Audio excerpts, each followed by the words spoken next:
Well, hey there, freaks. It's your boy Marty Bent here to introduce this week's sponsor before our incredible conversation with Andrew Poelstra from Blockstream. We talked about really cool stuff. A lot of it went over my head because I'm an idiot, but I think you guys are going to enjoy it. This week's episode of Tales from the Crypt is brought to you by the Cash App. You freaks already know about it, but we also got some goddamn good news this week.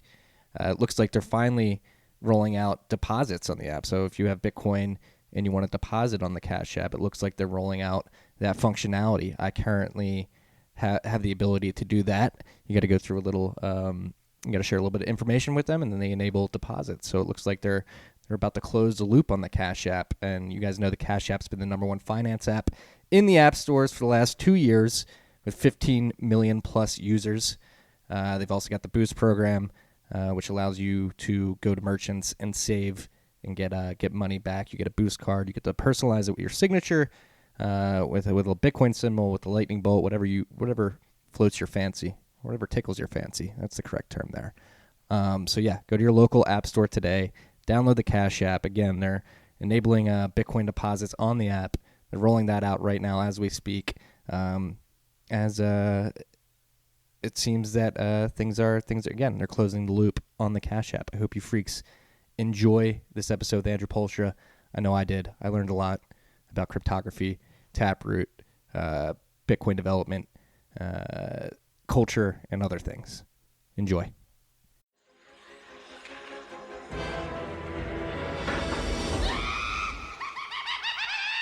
Tales from the Crypt. What is up, freaks? Welcome back to Tales from the Crypt, here in the Blockstream suite for interview 2 of the day with the head of research from Blockstream, Andrew Poelstra. Andrew, welcome to the podcast. Hey, thanks for having me. Thanks for coming on. I was listening to your most recent podcast appearance, on Noted with Pierre and Michael, two stand-up gentlemen in the Bitcoin world. Learned a lot about MiniSketch. We're going to jump more into that in a little bit, but first, as is par for the course here, Tales from the Crypt, what were you doing before you found Bitcoin? How did you find Bitcoin? And why are you working on it now? So I first found Bitcoin in 2011. And at the time, I was about halfway through my mathematics degree at Simon Fraser University in Burnaby, Canada. And I first heard, this is kind of funny, you just interviewed Lawrence, and he talked about finding Bitcoin on Slashdot, and it seemed like way too good to be true. And so I also heard of Bitcoin on Slashdot. But unlike Lawrence, I did not have such a positive impression of it. Back in 2011, there was this meme going around on Reddit and on Slashdot and other uninformed places that the way that Bitcoin worked is that you had these people grinding through all of these hashes until they found like a very low hash. And that part is true. But then the story was that like Bitcoin, the hashes were the Bitcoin. Somehow you were like selling these hashes. And I thought that doesn't make any sense. Sounds a bit stupid. Yeah, I'm like, I should go to this Bitcoin website and just copy all their hashes because this sounds ridiculous. But okay, if they'll pay me for these hashes, I'll find a list of hashes. And so I wound up on, I guess, BitcoinTalk.org and on IRC. I forget the exact sequence of steps that led me there, and I wound up hanging out with a lot of people who we now know as like giants in the Bitcoin community. At the time in 2011, they were just normal people, Enthusiasts. Just enthusiasts. And I would go on IRC and I'd say dumb things, and Greg Maxwell was there, and he was always on IRC in those days, like very, very patiently answering questions for new people and getting people up to speed. And I had shown up, like many people in that era, and many people still, like trying to prove that this whole thing was ridiculous and it was never going to work. But the more that I looked into it, the more interesting it became. And funnily, the more time I spent in the Bitcoin community, it was so welcoming, and it was such a friendly place at the time, before any of the controversies that we've since lived through, that I just stopped going to Slashdot. So Slashdot basically just killed itself with its anti-Bitcoin rhetoric, as have so many giants. So it seems like you stumbled into Bitcoin like an opportune time towards the end of your studies, and it seems like this is your career now. And how does that feel to come straight from college into this world? Yeah, I was extremely fortunate. As I was finishing my degree, I had a year, almost 2 years, to sort of bum around in the Bitcoin community, tried to compile Bitcoin. Bitcoin Core at the time was just called Bitcoin. It didn't have the GUI that we have today. It was using a toolkit called WX widgets, which is not important what that is, except that it didn't compile for me. I spent 2 years trying to compile the software, and I couldn't do it. And then eventually, I think Corey or Vlad or somebody added an option to disable the GUI, and also replaced it with more modern toolkits that actually work.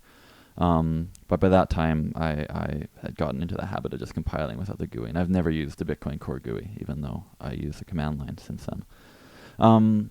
But when I finished my degree, I went straight from SFU to the University of Texas at Austin, where I was starting a PhD in mathematics. And around that time, I discovered the IRC channel Bitcoin Wizards, where all of these people were doing amateur cryptography, like reading papers off the ePrint archive, studying all these cool ideas that it hadn't occurred to me I would have access to without doing a degree in cryptography. So this had been something I'd wanted to do for quite a while, but I couldn't because I couldn't find anyone to supervise me doing a crypto degree. I was having trouble directing my studies toward cryptography, so I had been doing mathematical physics. Is cryptography sort of a very, very niche area of mathematics that very few people are in, or? It's not very, very niche, but it is a fairly small community. People who do academic cryptography, at least in the very applied window of academic cryptography that Bitcoin people are involved in.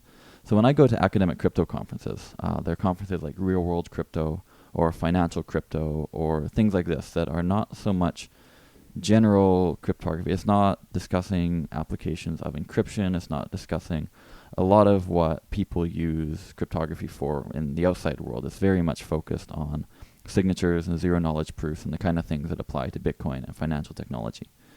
And I always see like the same 100 people at all of these conferences. Like it's really kind of a narrow community. Having said that, it's not so niche that it would have been difficult to find somewhere where I could study cryptography, but I would have had to look.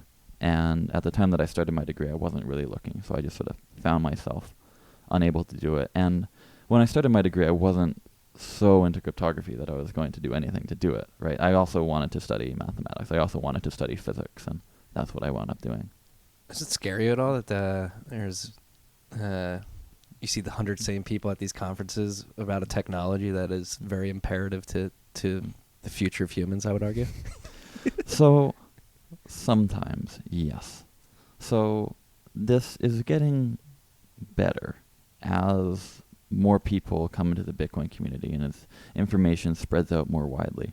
But it certainly has been true in the past, and it is still true now to some extent, that there's a fairly small community of people who really understand this technology quite deeply.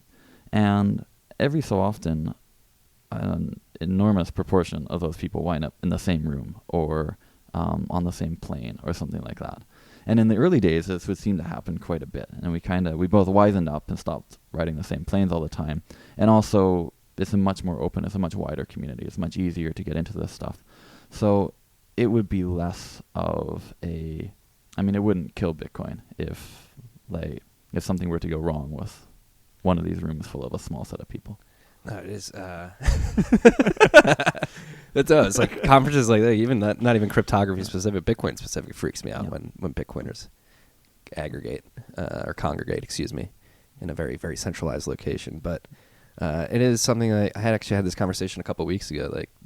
Like you see this in countries like Venezuela and Zimbabwe that have gone through hyperinflation and kicked out the smart people, like how quickly their infrastructure goes to shit. So thinking like, yep, we need to groom more cryptographers, it seems, to limit that risk. I mean, it seems that way. I agree with you in principle, but it seems like there are a lot of things in the world that works this way. Mm-hmm. It's very interesting, and historically, this has gone wrong before. For example, all of the people involved in the Apollo programs for NASA in the 60s and 70s retired since then in the 50 years since NASA has sent anybody to the moon. And the current, there's a lot of specialized engineering knowledge related to how to do that, which is effectively lost and is more or less being rediscovered right now. because there was a small community of people who knew what they were doing and had all of this kind of tribal knowledge. And that went away. It wasn't passed on. It stopped being used. It went away. The maybe happier example would be all of the people qualified to do nuclear physics in Germany in the 1940s were all either sent out of the country or captured in some way. And it became a very hostile place for intellectuals and academics. And as a result, Germany faced a tremendous brain drain. And despite fears during the war, Germany was actually never anywhere near having a nuclear weapon because of exactly this kind of effect. Yeah, they were all in the Manhattan Project at that point. Yeah, there were a lot of them came over to the Manhattan Project. So while it would be nice to have more cryptographers and to not have such a situation, ultimately there are very many different fields that require this level of specialized knowledge, and only so many people in the world. And people tend to specialize and congregate. And like if we had 100 times as many cryptographers, maybe we'd be taking away people who know a whole lot about nuclear physics or about train switching or about space programs or about any of the other things that require really detailed, specialized knowledge. And it also may be that this is kind of a natural consequence of human communities not communicating information so well once they get past a few hundred people. Like it could be that when you have a larger community, you don't get that intense density of focused knowledge. It's not socially scalable. Is that what you're trying to say? Yeah. Yeah, I mean, it just may be, and I'm not saying that's a good or bad thing, I'm just saying like it may be that it's very difficult to scale a community in that way, and that may be the reason why we see so many historical examples of exactly this happening. Yeah. What are the personality types of the people in this cryptography community? So they vary, or is there a very common theme among your fellow cryptographers? I feel like there are some common themes. There's kind of... So this is interesting. So cryptography as a field has quite a bit of variance, but the people who I'm willing to hang around with, there's much less variance. So for example, there are a wide subset of cryptographers who are doing cryptography for military applications, and they have all these DoD grants, and they're off at government agencies doing secret things they're not allowed to talk about. And there are other subsets of the cryptographic community who are like very militant pacifists, or however, I mean, maybe you know what I mean by that. Mm-hmm. And they would never work for the government, and they would never accept these grants or anything. And then there are people, and this is more of the Bitcoin kind of people who would call themselves cypherpunks, who are the ones trying to use cryptography to disrupt existing power structures. And these people tend to have very strongly held opinions. They tend to be very anti-patent. They tend to be very anti-centralization, anti-surveillance, anti-censorship. And they have this... A lot of the work that they do in order to affect change against those things that they don't like. And so Bitcoin kind of came out of this community. Like this, the term cypherpunk was, I don't think it was coined by Tim May, but Tim May in 1995 wrote the Cyberpunk Manifesto. And this was a manifesto of a small community of cryptographers, both professional and amateur cryptographers, who had this small internet community, mostly focused around mailing lists and Usenet and stuff. And they would look at things like say the Clipper chip was something proposed by the Clinton administration. Right? They wanted to put a chip in your computer to track everything, right? Yeah, or in your TV to make sure you weren't watching bad content, so that you could ensure that your children weren't watching bad content, was I believe the justification that was given to the public. And this eventually fell on its face, perhaps because of efforts by cypherpunks taking political and other action, or it may have just been technically infeasible.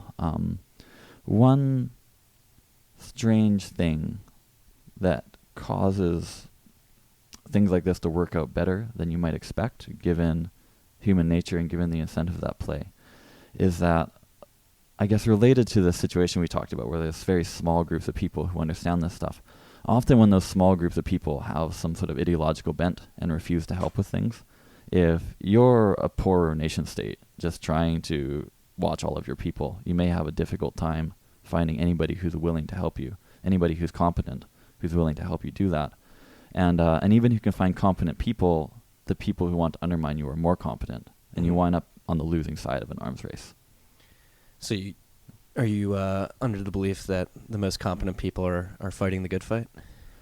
That would be a very optimistic thing for me to believe. Mm-hmm. But yes, I'm willing to say that. That would seem to be the case based on my experience in the Bitcoin community.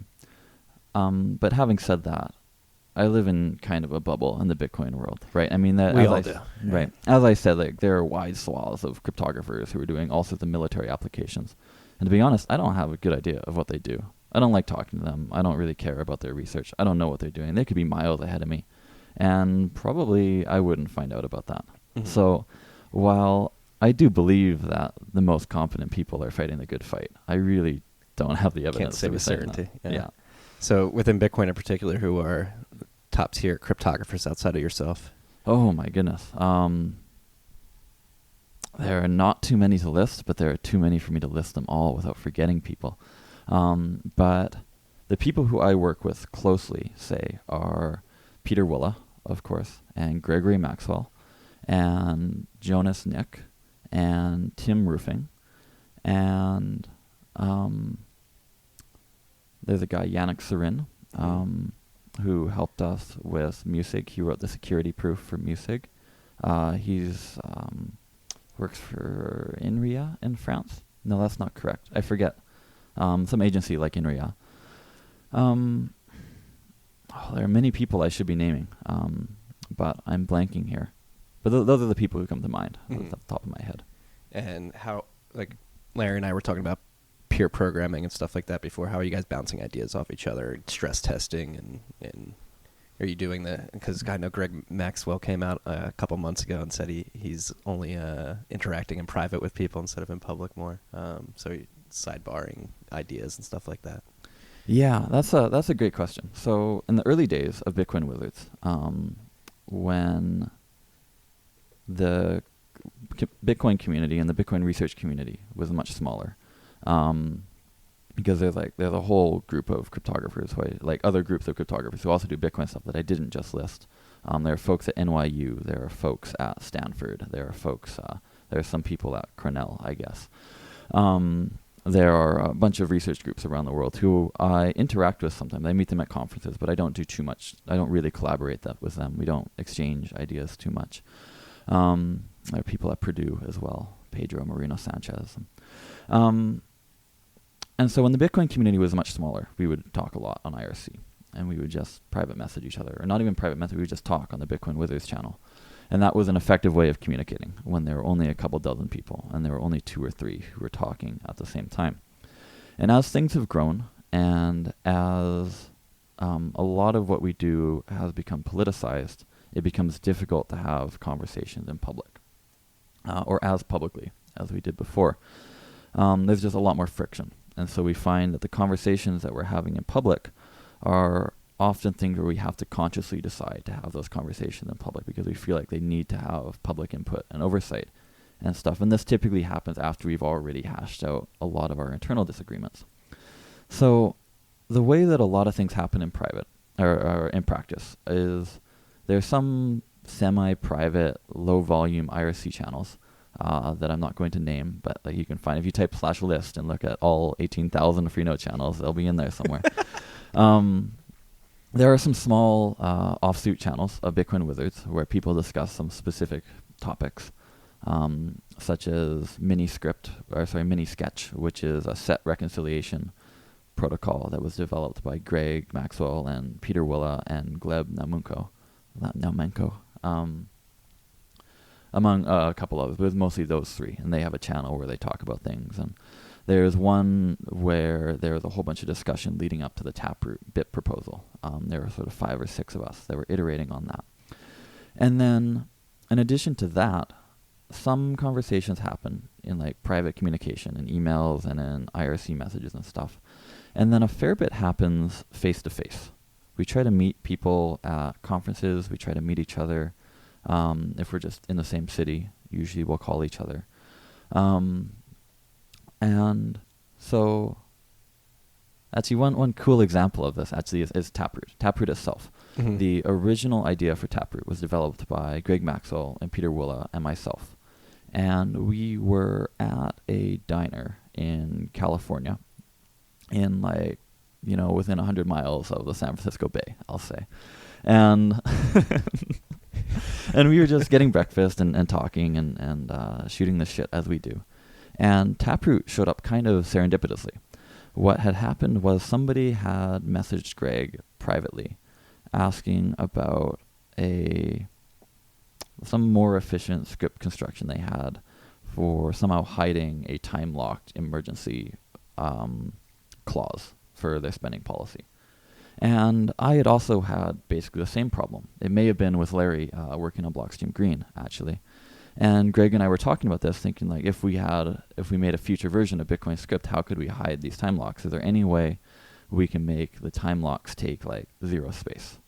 And we got it down to 32 bytes. And then we were spitballing about this construction we knew about that would let you hide stuff inside of an elliptic curve public key with 0 additional space. And I thought, hey, what if we took the public keys that we go through checksig and we had like an alternate checksig operator that would like expand the public key and pull out this hidden data, and then you could spin that script and stuff. And Greg said, screw checksig. What if that was the output, right? Like, what if we just put the public key in the output and then by default you signed it? And that was where Taproot came from, was just like a very quick exchange of ideas. And this works. So it was not only because we had a small set of people who all knew each other very well, and we tend not to miscommunicate, and we can talk very quickly, but also because we were all in person, we were able to communicate very quickly, and there's a lot of like facial expression. You can read inflection and stuff like that. Exactly. That's why I do these interviews in person. Yeah. And it's just much easier to develop, at least to come up with ideas like that, at least the seeds of ideas. And there is quite a bit of discussion that happens that way. And I think all of us try to find our way to certain conferences throughout the year where we know that there will be other people in the Bitcoin crypto community. Are these Bilderberg backdoor meetings to bastardize Bitcoin and backdoor the protocol? So these are all very open conferences. These are Scaling Bitcoin. There's a conference called SBC, the Stanford Blockchain Conference, that I believe is free. There's the Real World Crypto Conference that was $100 one year, and they sold out in 5 minutes, and now it might be $250 or something.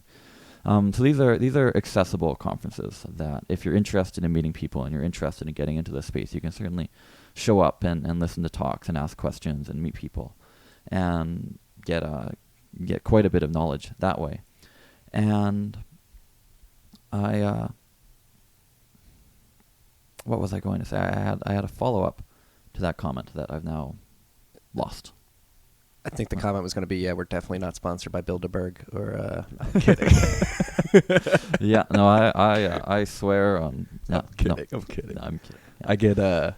I get a kick out of those conspiracy theories. Yeah, no, I do as well. I think they're a lot of fun, and I try to poke them when I can. But you guys do a good job of satirically making fun of them in videos. I like the lizard mask that you guys have. yeah, those are a lot of fun. We've got hats now that say Blockstream Spy, and we get people to wear those around town. Actually, my favorite parody video that you guys made was the time stamping video on April Fool's, sort of visualizing why it's stupid to blockchain your supply chain.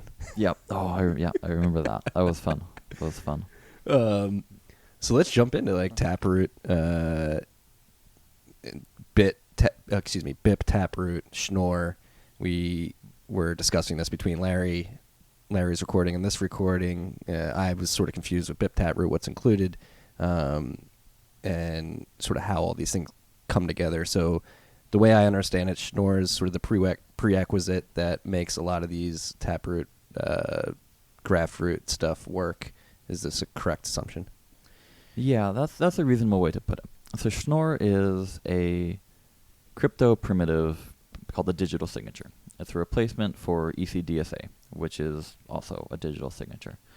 And Schnorr signatures are basically the simplest possible digital signature. They're like the most obvious. If you're going to come up with a digital signature, you would come up with this. They're incredibly obvious. They're derivative of a bunch of other work that have been done. Unfortunately, the U.S. Patent Office disagreed with the fact that it's obvious and derivative. So they granted Schnorr a patent that lasted from 1990 until 2008, which is why Bitcoin uses ECDSA today. So what we're doing is we're going back to the signatures that we should have been using that have a very simple algebraic structure. And as a consequence of that simple algebraic structure, they're very extensible. There are a lot of things that we can do with Schnorr signatures. But ultimately, Schnorr itself is just a drop-in replacement for ECDSA. Mm-hmm. It's kind of not very interesting by itself. But what we can get, so I guess let me list the things in the Taproot and TapScript proposals that we are able to efficiently do or do at all because we have Schnorr signatures as a primitive rather than being stuck using ECDSA. So Taproot itself, as I mentioned, is this construction where you hide a script inside of a public key. And the idea here is that since most coins are spent by somebody just creating a single signature, we should privilege that mode of spending. So your coins, like you and I have Bitcoin wallets, our coins have public keys associated to them. Right now those public keys are encoded on the Bitcoin blockchain in the form of a script that says, here's a public key, give me a signature that validates with these public keys. Here we just make that implicit. We just put the public key there, no script, no anything. And only if there is something other than a signature you need to satisfy the conditions of spending these coins, do you need to reveal your script in Taproot. And you reveal your script, anybody can verify that the script was actually committed inside of the public key. But if you don't reveal it, nobody can tell what the script was or even that it was there.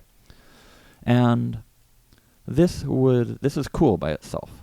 But if that were the whole story, it probably would not get a lot of traction. People would be very suspicious of this. They'd say, well, maybe right now people are using single keys for all their Bitcoins, but they shouldn't because that's fragile and it increases the risk of lossy keys or key corruption or whatever, like the many things it increases the risk of. Mm-hmm. So one thing that Schnorr signatures get us, which makes this interesting again, is that with Schnorr you can very efficiently create multi-signatures and threshold signatures that are themselves just Schnorr signatures. So you can think of this as making a multi-signature, or you can think of this as jointly producing a single signature. So the idea here is that something like Blockstream Green, where we have a 2 of 3 multi-signature, or a 2 of 3 threshold signature, if we had Schnorr signatures, rather than doing that the way we do today, where you have 2 signatures and you just put 2 signatures onto the blockchain, the user of the Green wallet and Blockstream would jointly produce a single signature that hits the blockchain. And because it's one signature, you can spend it using Taproot without revealing any scripts. So now we've extended the things you can do with just a signature from somebody sending their own coins to any kind of multi-signature or threshold signature or more complicated policy related to signatures. And this sort of looks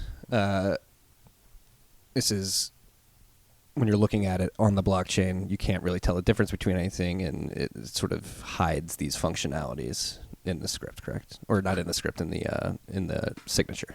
Yeah, exactly. So you get a tremendous privacy and fungibility boost because there is no difference from a verifier's perspective between a normal like single signer signature and something more complicated that might have been created by Blockstream Green or by BitGo or by Casa or by Liquid or by any of these things that are using multi-signatures today. They would all look the same and verify the same. And that's a good segue into MiniSketch, something that you've been working on. So you're working on something. This would work without Taproot, Schnorr, and any of this, but it's something that would make the scripts, the unique scripts that something like BitGo makes, that you guys make for Liquid, and other stuff, sort of you're able to communicate across, correct? Yep. So in the same vein, but in some sense completely different. Yes. Is, the way that today Bitcoin script is actually very expressive. This is for some reason not very widely known. The Ethereum people showed up, took this word smart contract and started memeing that smart contract meant something where you have this incredible key value store of key value stores that nobody can possibly verify. And you make sure all of your transactions are updating a tremendous amount of state and doing so in a way that their validity depends on what block they're in and what order they appear in, so that every reorg is catastrophic. But Bitcoin has always supported a form of smart contracting that doesn't have any of those problems. And we just don't call it smart contracts because in some sense it's kind of an obvious idea. Actually, I have no idea why we don't call it smart contracts. Because in the early days, like back when folks like Nick Szabo were around in the Bitcoin community more actively and more visibly, we did use that term. And Bitcoin Script was designed for smart contracting purposes. But here's what I think happened and why we don't think of Bitcoin as being a smart contracting platform and how MiniSketch intends to fix what I believe happened. So Bitcoin does interesting contracts, does things like multi-signatures and time locks and hash primitives and lightning HTLCs and all of this crazy stuff using a special purpose language called Bitcoin Script. And Bitcoin Script was designed to be very easy to reason about. It doesn't have unbounded loops like Ethereum does. It doesn't have go-tos, so you can jump around randomly in the script like Ethereum does. It has, those two things are huge by themselves, because if you don't have either of those, then in principle, given a Bitcoin script, somebody could look at it, they could determine what the largest, like how big a transaction might be that spends coins controlled by that script. They should be able to tell you how many signatures are needed, all these kind of things. But in practice, this is actually very difficult to do. It's possible to do quite pathological things with Bitcoin script, meaning that general purpose analysis of scripts is basically impossible. Like, to the extent that it's possible, it's useless, because it will give you such general answers about what a script is and does that you don't really learn anything about it at all. And the reason for this is just that Bitcoin script has a whole pile of opcodes that do weird things. And we might talk later about the disabled opcodes. Believe it or not, none of the disabled opcodes are problematic here. It's the ones that are still there that do weird things. Because of this problem, people doing interesting things like Green or Liquid or BitGo, who have scripts that do non-trivial things, the implementers of those systems are forced to write ad hoc code to produce these scripts, to assemble signatures that satisfy those scripts, to reason about the fee market in the presence of those scripts, trying to decide how large a transaction will be that spends them, to guarantee that the scripts do what their creators expect them to. Like BitGo acts as a countersigner. They want to make sure that coins can't move without their signature, or I guess some time lock I think they have to, in case they go down. Similar for Blockstream Green. And the users should also be assured that the coins can't move without their consent, right? That's the most important thing. And because Bitcoin script is so difficult to reason about, everybody has their own independent code bases doing all of these things. And there's a lot of human analysis and a lot of very specific scripts that are done because humans need to vet everything. Mm-hmm. And what MiniSketch is one way to look at it is a subset of Bitcoin script where there is nothing confusing or difficult to analyze. And it supports signatures, it supports hash primitives, it supports time locks, it supports any combination you can think of those. So you can say like 3 of 5 signers or a time lock and then 2 of 3, or a longer time lock and a hash primage has to be revealed and like whatever you can think of in combining these. So now I think it's coming together for me. So some of these like BitGo and Liquid may have different parameters through which they come to these scripts, and you're just allowing like putting them all in one mini script and letting them communicate across each other? It's not quite that. It's that they would have different mini scripts, but they all would be mini scripts. Mm-hmm. So the distinction between script and mini script is that given a Bitcoin script, you can't really say anything about it without asking a human to look at it and reason about what it's supposed to do, and then convince themselves like it actually does what it's supposed to do. But if you have a mini script is a much more abstract thing. It's like a tree of different combinations of signature requirements and hash primitives and stuff. And so if you want to convince yourself that, say, you are a countersigner to every branch of a MiniSketch, or at least every branch that doesn't have a time lock on it, that is very easy to do with MiniSketch. You just go through every branch of the script and you check whether or not your key is on there. You say, like, either my key's there or there's a time lock. And maybe the time lock has to be a certain length, so you know people can't take your coins too quickly or something like that. If you want to know what the time locks are, it's very easy. You just scan through the MiniSketch looking for time locks. If you want to know, and here's where things get interesting. If you want to know how large a witness for a MiniSketch might be, that's an easy question to answer. You can just go through this. We know the rules for encoding things on Bitcoin. MiniSketch supports complicated things. It supports if statements and branches and all sorts of stuff. Sometimes you have to add extra data beyond signatures. Maybe you have to push a 0 to take one branch and a 1 to take the other, or something like that. Because MiniSketch is small and self-contained, we have libraries out there that know how to take a MiniSketch and just tell you how much it will cost to satisfy. And it can tell you the maximum cost, the minimum cost, the average cost, and so on. It can tell you which public keys you need to give it signatures for. The library, I have a library written in Rust, which will request signatures on a list of public keys. And you give it all the signatures that you have. And it will tell you whether the script can be satisfied with the signatures that you gave it. If you gave it enough, it will produce a satisfying witness. It will make the smallest satisfying witness. So if you have you need 3 of 5 signatures and you give it all 5, it will choose the 3 smallest ones, for example. This is almost like an efficiency alarm. So it lets you do things more efficiently. And actually, kind of amusingly, I'm aware of 2 examples of people who, using MiniSketch, were able to find more efficient scripts than the ones they had come up with by hand. One of them was us, with Liquid. We were actually able to save 2 bytes in our Liquid spending policy using MiniSketch versus the scheme that we'd come up with. The other is a company called Arwen in the Boston area. This is Sharon Goldberg and Ethan Hellman and a few folks like that. They're doing custody solutions, correct? Yeah, they're doing like a split custody crypto to crypto exchange using sort of a custom Bitcoin smart contract that's similar to a Lightning HTLC, but it's different in a way that lets them support Bitcoin Cash, which doesn't have SegWit and therefore is vulnerable to malleability attacks. So they've taken some measures to prevent that. And using MiniSketch, they were able to find a slightly more efficient script than the one that they had there. But then also, because MiniSketch is so general, it lets you, when you're spending coins, you can find maybe a more efficient way of spending coins than you otherwise would, simply because you have you have a single library that everybody can use to answer the same questions. Because we, like Arwen and Blockstream Green and Liquid and BitGo and Casa and everybody, we all care about the same questions about our scripts. We care about how large they are. They care about how much they cost to satisfy. We care about how do we satisfy them if we have the right signatures. How do we satisfy them if we have to use a time lock thing? As far as I'm aware, there's no tooling out there for using time lock emergency things. I think there is in the Lightning software, but nobody else has it. Like in Liquid today, if the network goes down and we need to use the emergency alternate spending mechanism to recover coins, we're going to write software when that day comes.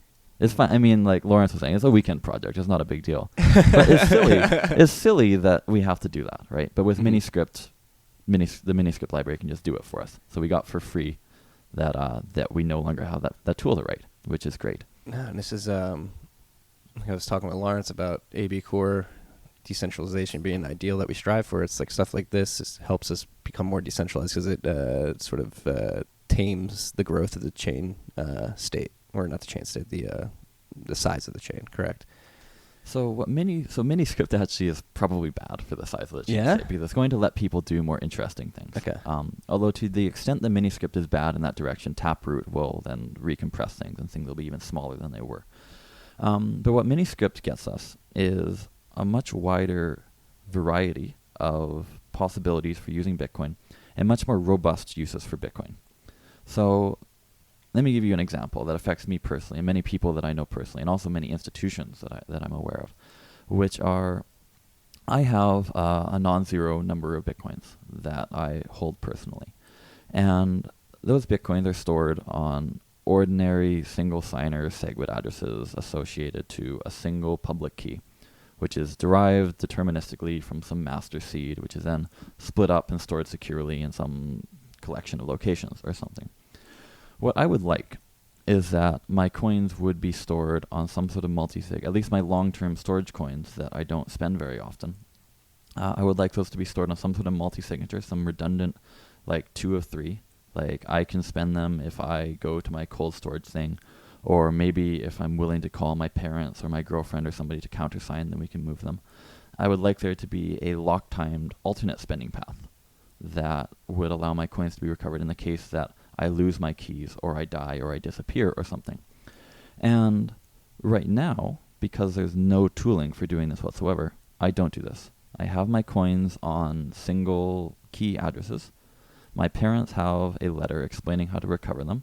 This letter involves them phoning multiple Bitcoin core developers at home and asking them for help because I couldn't even give a reasonable workflow in this letter. And part of this is because I wrote my own wallet with insane spending requirements. But part of it is just that it's difficult to use Bitcoin. And I've wanted for a long time to write some tools that will let you recover my coins, that will let me do this and still be able to spend my coins and still be able to recover them and stuff. But the problem is this doesn't help with recovery, because if I write a tool on my personal GitHub account, my parents don't know how to use that, right?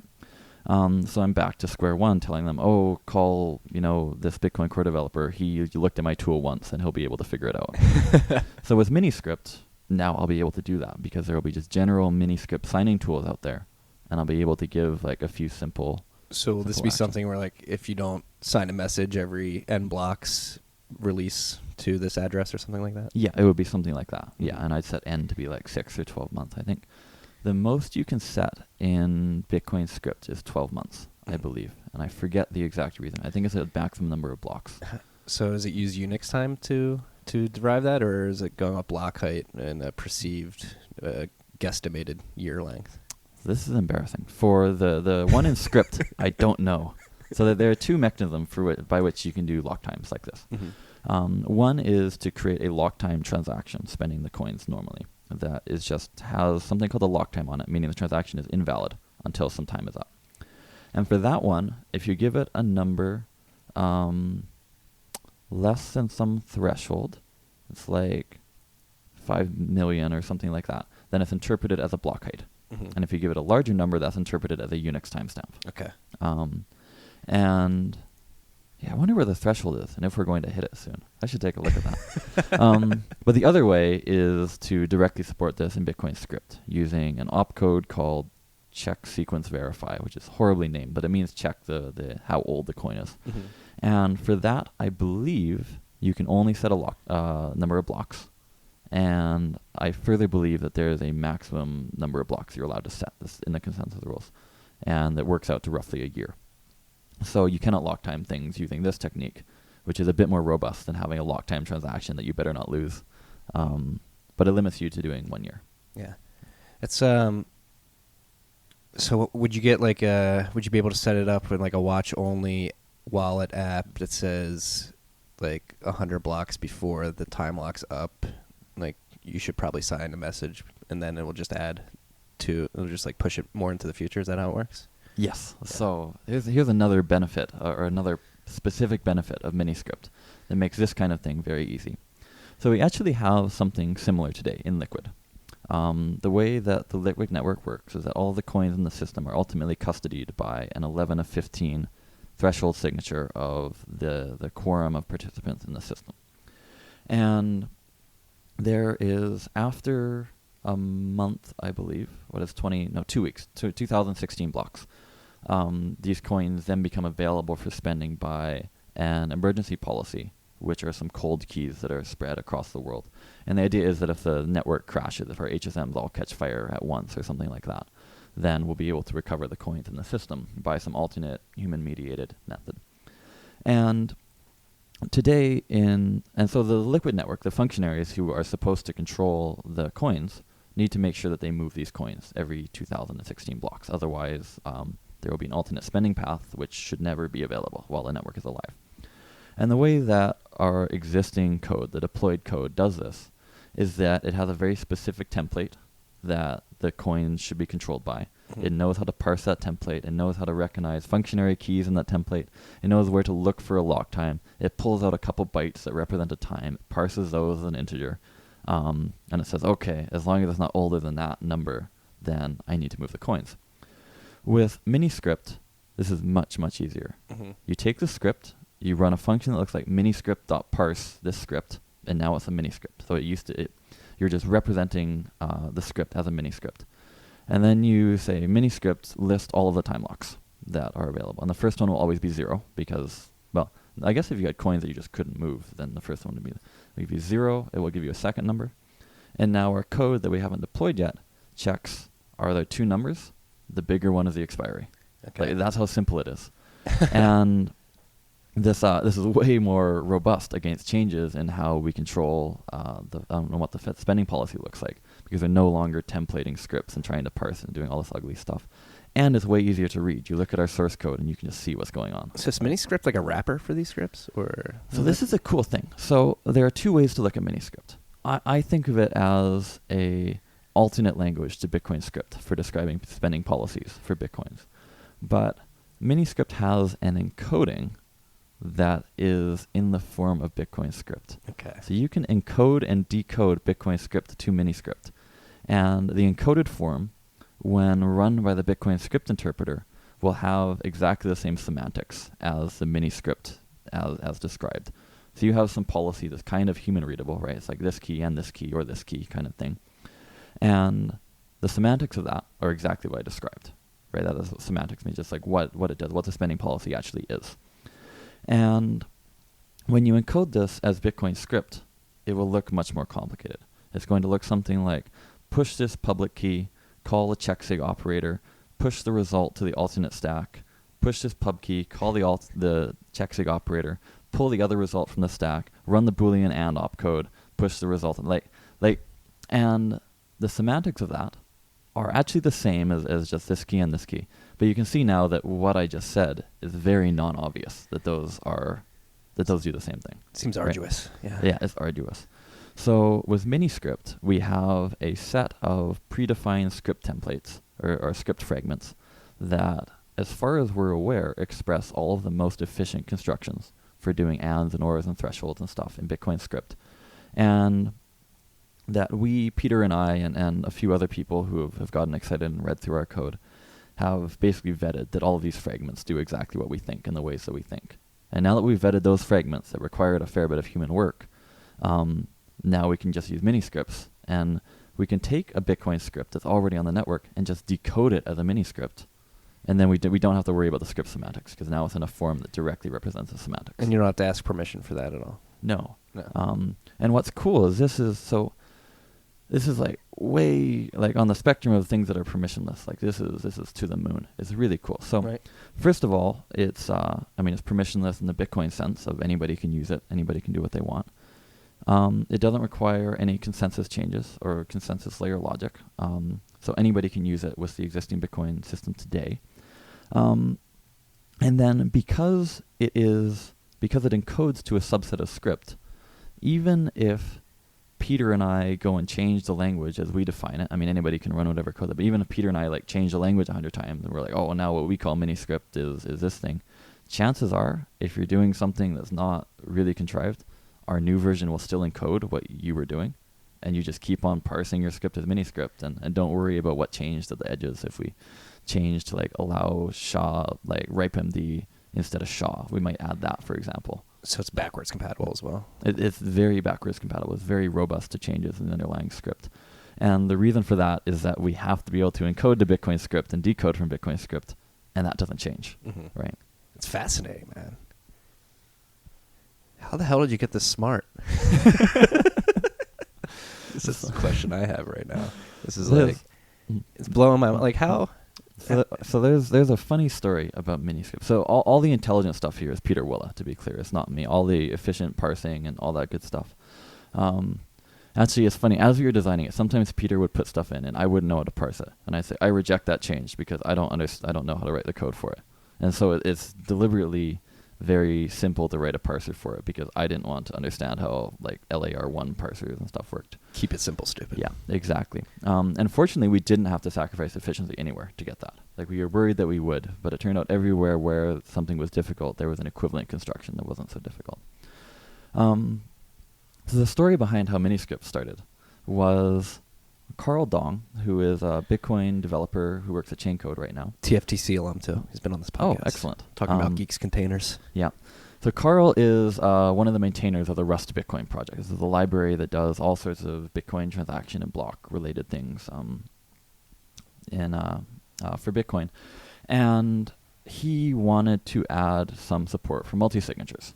And so he wrote some code and he wrote some unit tests. It was all like really solid stuff, but he had templated a specific kind of multi-signature. And I said, I don't want that in the library. This is a general library, and we're not going to use your special purpose, like, multi-signature thing, because that's, like, one specific thing you're doing is multi-signatures. Which, to be clear, I was being irrational here. I mean, multi-signatures are very general. But I was like, no, that's too specific. I was like, what if I want to do a multi-signature and a hash preimage or something? And Carl said, well, what the hell do you want me to do? I'm not going to write a general script analysis engine or something so that you don't have templates in your unit tests. And I said, well, okay, let me think about this. And so I happened to be in Mountain View near Blockstream's office at the time, so I was able to go locate Peter Woola. And I said, Peter, I need to define a subset of script that will contain everything that I care about, but doesn't have, that's not just a fixed set of templates. And he said, oh, that's funny, because we need to do the same thing in Bitcoin Core. And so we both independently had the goal of creating such a thing. And so we got to work doing this. We took out 2 or 3 whiteboards in the Blockstream office in Mountain View, and we spent like 40 hours just like laboriously going through every possible Bitcoin script construction we could think of, and like counting opcodes and counting bytes and reasoning about how much it would cost to satisfy them. And in the end, what we came up with was MiniSketch. And it was really a combination of a lot of hard work and grinding to get like the most efficient thing we could possibly do that we are a little bit obsessive of. And Peter knowing all sorts of computer science stuff about what could be efficiently satisfied and what could be efficiently reasoned about. And like Peter was able to write a compiler from an abstract, like an even more human readable language than MiniSketch to MiniSketch, where it would choose the most optimal of all the different MiniSketch constructions for something. So optimizing the optimizer? Almost? Almost, yeah. So, well, the MiniSketch optimizer, what the MiniSketch library that I wrote does, it optimizes spending coins. Mm-hmm. But it doesn't find the smallest MiniSketch for you. You still have to figure out, you've got a few different ways to do ORs, you've got a few different ways to do ANDs, you've got to choose the right one for your use case that will be the smallest. And Peter wrote a compiler that would find the right one. You would just say, I want this key and this key or this key, and it would just grind through every possibility, basically, and do so in quite an efficient way. And then actually, I wrote a compiler as well in Rust to compete with them. So he and I independently wrote compilers for the same language. And then because Peter had written a general tool for creating sentences in any language, he was able to produce the first like 10 million MiniSketches, just like programmatically generating them with a tool that he already had lying around that he was using for password generation or something. And so he generated 10 million MiniSketches, or 10 million of these abstract, what we call the policy language. And he and I both compiled all 10 million to MiniSketch and then compared every single one to check we got the same result. And they lined up? And they lined up. And that's how we did a lot of our software testing. Is that enough of a sample, you think? Well, we didn't think so, no. So after doing the first 10 million, then we started generating random ones that were enormous, that had like 100 bits of entropy and stuff. And we found when they got too complicated, our compilers wouldn't finish in a reasonable amount of time. They would take hours to run. Mm-hmm. But we did take a random sampling of quite very like deliberately random and enormous policies and checked that they would still compile to something sane.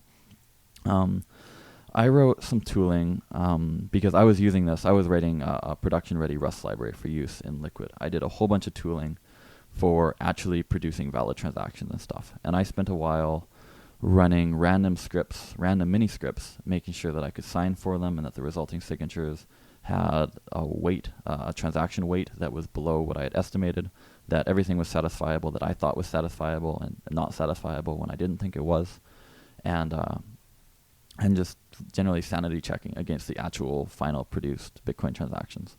So we actually have quite high assurance, at least for the more commonly used part of Bitcoin script, just using these random samples. I just learned a lot in the last 52 minutes here. Blowing my mind with it. How do you keep all of this in your head? Because there's so many, like, just here trying to, like, so you got MiniSketch, Taproot, like all this stuff that you can describe intently. You're working on MuSig as well too, right? Yeah, I do. Yeah, I am working on MuSig. And that taps into Taproot and Graphroot to help smart contracting capabilities, correct? Yep. So MuSig is the protocol that lets you jointly produce a Schnorr signature. Mm-hmm. So when you have a multi-signature, if you have a single signature that needs to be produced by multiple people, those people run the MuSig protocol off-chain, and what comes out is a single signature that you would use as Taproot. So do you like working on these different aspects? Does it help you sort of stay motivated, and do you like jumping from concept to concept? Yeah, it's very cool to have this kind of high-level view of the system. So actually, I used to wonder about Greg Maxwell, who knows everything about everything in Bitcoin. I'm like, how could he possibly do this? Is he an alien? I can't answer that question. But now that I am the research director at Blockstream since Greg left, I have kind of a dirty little secret here, which is that other people are doing all of these things. So like the active MuSig development, that's mostly Jonas Nick and Tim Roofing and Peter Willa. All the Taproot stuff, that's Peter and Jonas again, and AJ Towns and Johnson Lau. The MiniSketch stuff actually was me and Peter. That's the one thing that I really had a part in doing. And all of these people and many others send me messages all the time saying like, hey, here's something I'm doing. What do you think about it? So I get this. I don't have to look to find out what's going on. Like people come to me with information that they make an effort to make digestible by me, that they try to make understandable.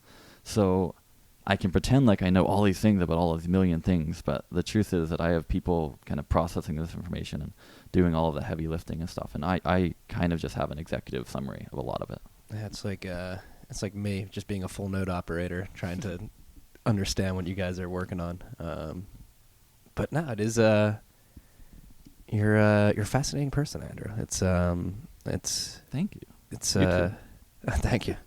I'm not as fascinating as you, I don't think. But yeah, it's crazy, like the intense work that you're working on, and it's for something greater than yourself, Bitcoin, right? So let's talk about the mission of Bitcoin. Like, do you see it as imperative as we move into the future? Yeah, absolutely. So what Bitcoin is for me is it's about economic sovereignty. It's about people's ability to interact with each other and to transact with each other without worrying that their credit card company is going to censor them for interacting in the wrong way, without worrying that their bank is selling metadata to advertisers, without worrying that their merchant, who's an even bigger risk, is selling data to advertisers, without worrying that their government will decide one day that they don't like certain activities that they're doing or certain people that they're donating to or certain people who they're interacting with. Right now, basically everywhere in the world, to a lesser or greater extent, people are restricted in their economic activities in these ways. And with the advent of the internet, this has gotten quite a bit worse because so much of the way that we transact with each other now happens over the internet, which until Bitcoin basically requires you use a credit card. You have some company that's putting up, that's loaning you the money, and your transactions are basically just sending a request to them to process this transaction. So they wind up having tremendous amounts of data about what you're doing and how you're doing it, and tremendous amounts of power to prevent you from doing so, or even to have a chilling effect to imply that if you're doing bad things, then they'll stop working with you. And we see this happening a lot of U.S. banks. If you receive money from Coinbase, they'll say you're using Bitcoin stuff, and they'll close your account. You see these kind of stories on our Bitcoin all the time. In other parts of the world, there are much more serious chilling effects happening for things that really, if you want to have a free society, it's imperative that people be able to do. And what Bitcoin does is it undermines all of that censorship infrastructure, all of that surveillance infrastructure. And it lets people just interact directly with each other, directly with merchants, directly with whoever they want to interact with, in a way that is very difficult to censor and should be very difficult to surveil, although it's really not right now. A lot of what I'm working on is making it harder to monitor this, although right now, unfortunately, Bitcoin is very non-private and kind of a bad idea for people who need privacy. No, and thank you for that hard work. Do you think the legacy system has too much of a head start for Bitcoin to catch up? No. So the legacy system really is legacy. So one of the benefits of working for a company like Blockstream, which deals a lot with, which talks a lot to players in traditional finance. Often we get requests for advice or consulting or some sort of commentary, is that I have a bit of visibility into the way that large institutions do things today and the way that they view Bitcoin and the way that they view this blockchain stuff. And a lot of what big banks are doing is like Excel spreadsheets that they're emailing to each other and like really primitive things. And a lot of the blockchain, not Bitcoin hype, we like to talk about how stupid that is because like a blockchain without Bitcoin is just a database. Like surely you guys have databases. They don't have databases in a lot of cases. In a lot of cases, this is really just Trojaning, like people within these companies are using the blockchain hype buzzword to like Trojan horse, like 1980s technologies into these banks where they should have had it forever. Because, and the reason this happens is that large institutions are very hesitant to change, especially processes related to tremendous amounts of money. And their existing processes have a ton of human oversight, and that's the way everything works, is there's just tons of human oversight everywhere, which is cool, but the result is a lot of inefficiency and a lot of resistance to change and an inability to react to the kind of disruption that Bitcoin is causing. So I guess they have a head start in terms of market adoption, but they do not in terms of technology or in terms of expertise.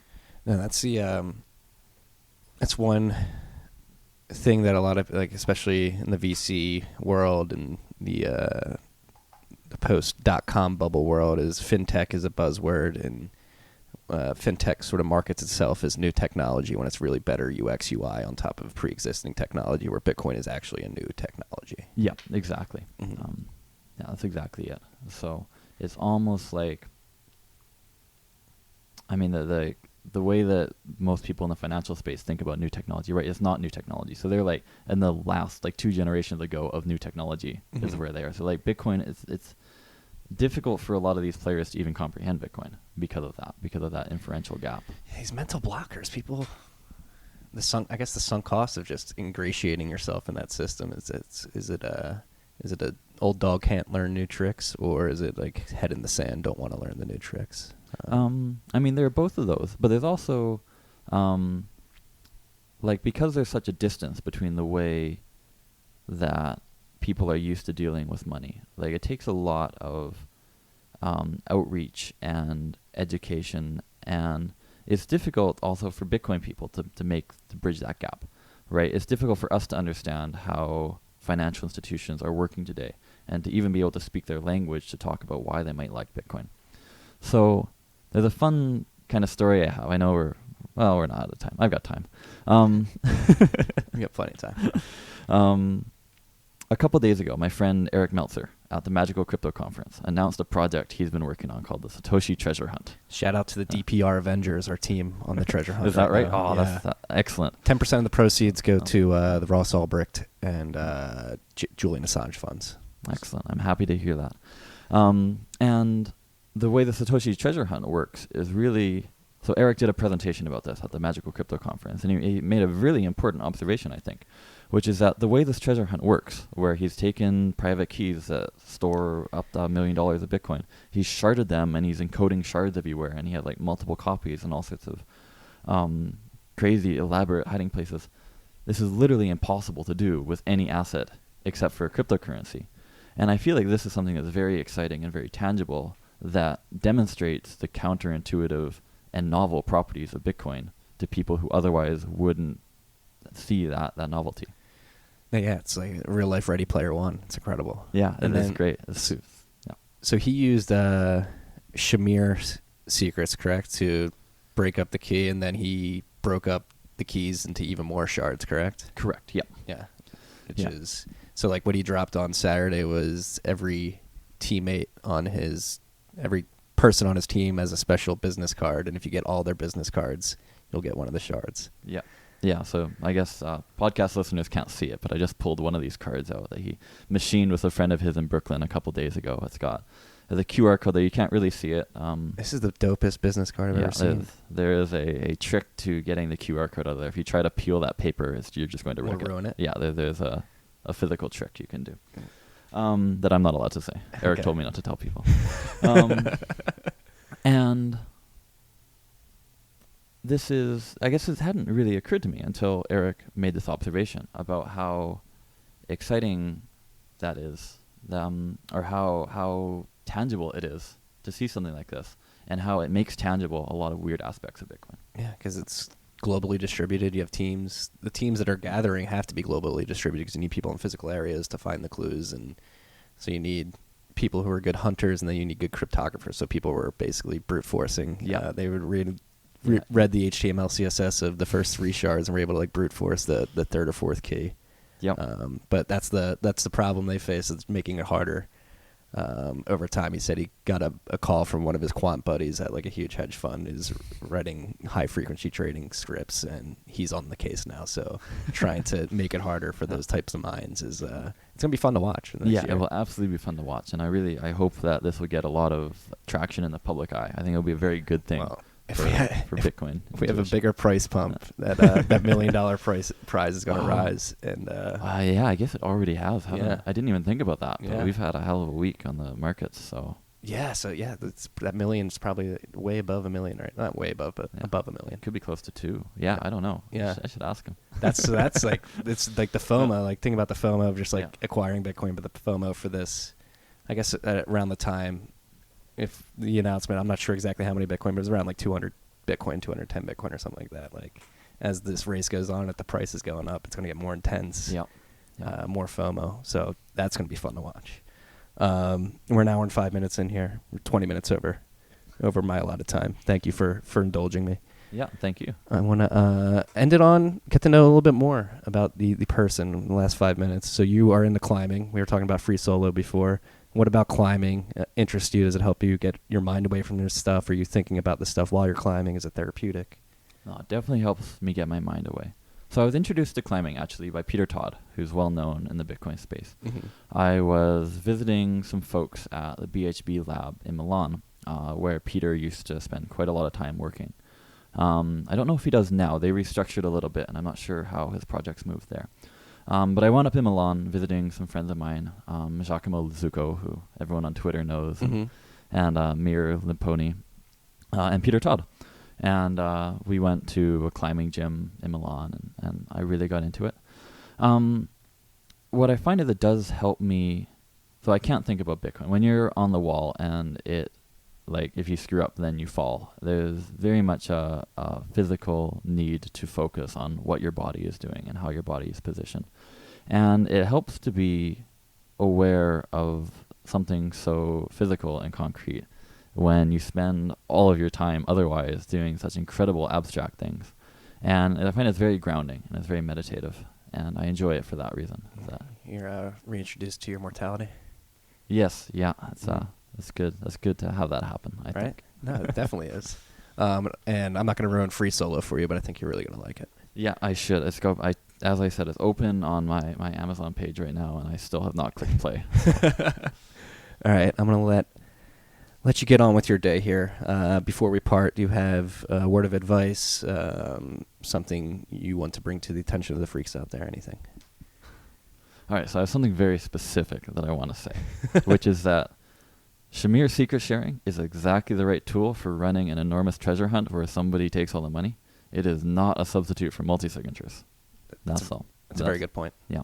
That's an intuition. When people hear about Samir secret sharing, they think it's super cool. I can split my Bitcoins up amongst multiple people. But the point of secret sharing is that somebody reconstructs a whole key and spends it. So if you're using it this way, that's great for a treasure hunt. But if you're still one key. Right? It's still one key, exactly. Versus using a multi-signature, where it's never one key. It's actually an interactive protocol where multiple parties have to all contribute to the specific transaction they're signing. Yeah, so be aware of that, freaks. Be aware. Yeah, there we go. That is my advice. Thank you for that PSA. And thank you for joining us, Andrew. It's Cool. it's Thank been you. a pleasure, man. Yeah, for me as well. Peace and love, freaks.